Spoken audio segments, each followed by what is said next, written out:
Halo,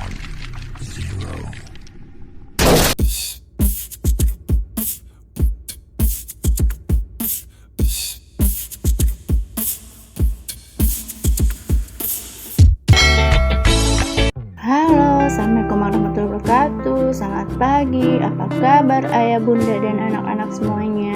Semoga senantiasa dalam keadaan sehat selalu ya.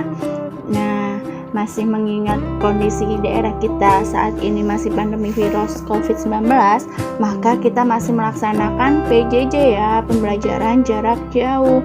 Oleh karena itu, ayah bunda mendampingi dalam melaksanakan aktivitas pembelajaran sekolah. Nah, jangan lupa anak-anak, sebelum kita mulai pembelajaran kali ini, cuci tangan di air yang mengalir. Nah, kita persiapkan dulu yuk peralatan tulisnya.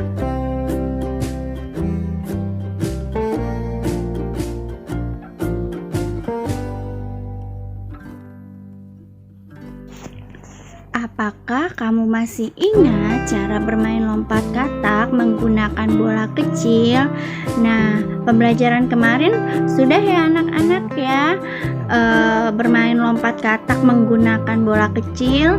Hari ini kamu dan teman-temanmu bisa mempraktikkan kembali bermain lompat katak tersebut.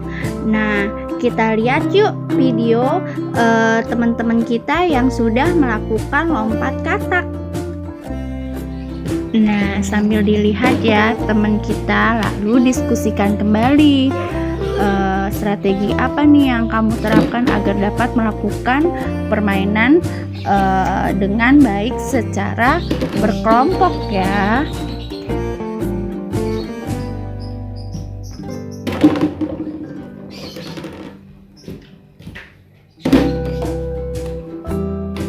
Nah, anak-anak, sudah ya tadi lompat kataknya. Nah, sekarang sebelum kamu berlatih bagaimana melakukan wawancara, sekarang kamu akan belajar menulis laporan yang baik tentang hasil wawancara.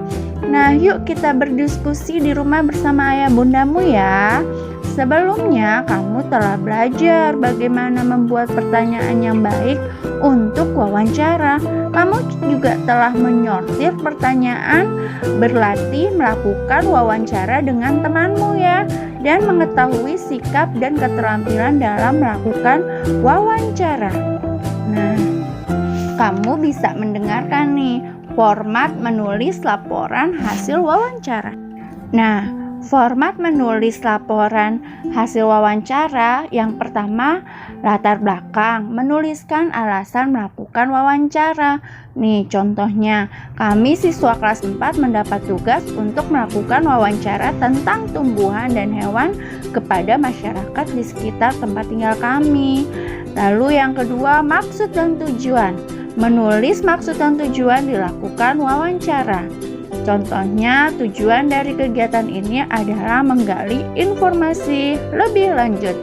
Nah, yang ketiga, topik wawancara. Menuliskan topik wawancaranya. Contohnya, tumbuhan dan hewan di sekitarku.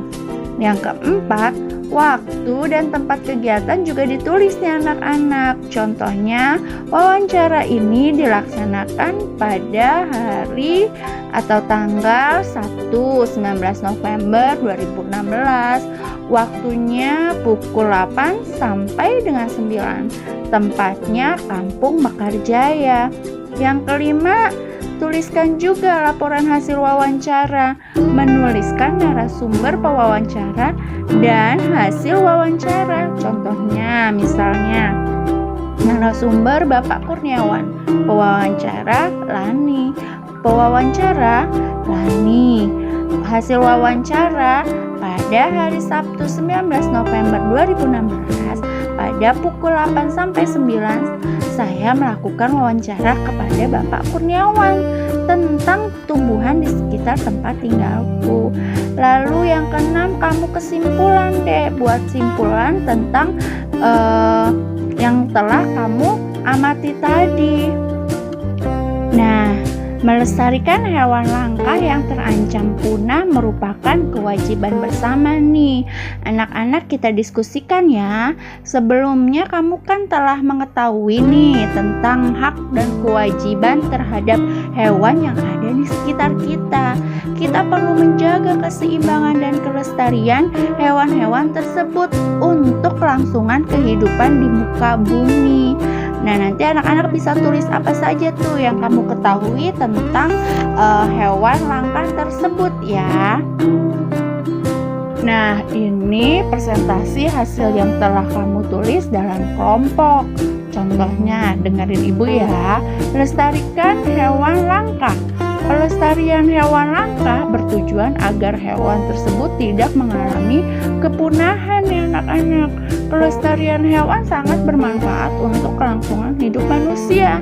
Sebagai warga negara, kita mempunyai kewajiban dan tanggung jawab untuk melindungi dan melestarikan hewan-hewan langka tersebut.